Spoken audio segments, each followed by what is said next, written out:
Dubai లో room rent కి తీసుకోవాలి అనుకుంటున్నారా? అయితే దుబాయ్ లీగల్ రెంటల్ రూల్స్ ఏంటి అన్నవి క్లియర్ గా ఎక్స్ప్లెయిన్ చేస్తాను. First one ఎజారీ registration. ఎజారీ రిజిస్ట్రేషన్ అంటే ఏంటో కాదు, కాంట్రాక్ట్ చేసుకోవడము. సెకండ్ వన్ దేవా అండ్ అదర్ బిల్స్. దేవా అంటే ఏంటి అంటే Dubai water and electricity authority. So మనం ఇక్కడ రూమ్ కే కాకుండా వాటర్ ఎలక్ట్రిసిటీ బిల్ కూడా పే చేయాల్సి ఉంటుంది.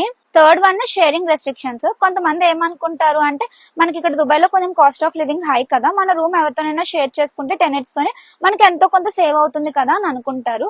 బట్ ఇలా ఉండేటప్పుడు ఏంటి అంటే మనం గవర్నమెంట్ నుంచి ఖచ్చితంగా పర్మిషన్ తెచ్చుకోవాలి.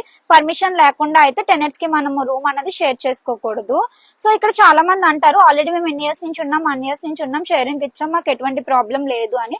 బట్ దొరికారు అంటే మాత్రం అంత టఫ్ గా కూడా ఉంటాయి పనిష్మెంట్స్. ఏమేం డాక్యుమెంట్స్ కావాలి అంటే passport copy, Emirates ID and visa copy, మీరు జాబ్ చేస్తున్న దగ్గర job contract are salary slips అన్నవి చూపించాలి. దీనిపై నేను ఫుల్ వీడియో చేశాను. ఎవరైనా చూడాలి అనుకుంటే దుబాయ్ ఉషా యూట్యూబ్ ఛానల్లో ఉంది, వెంటనే వెళ్ళి చూసేయండి. ఫాలో కొట్టడం మర్చిపోవద్దు.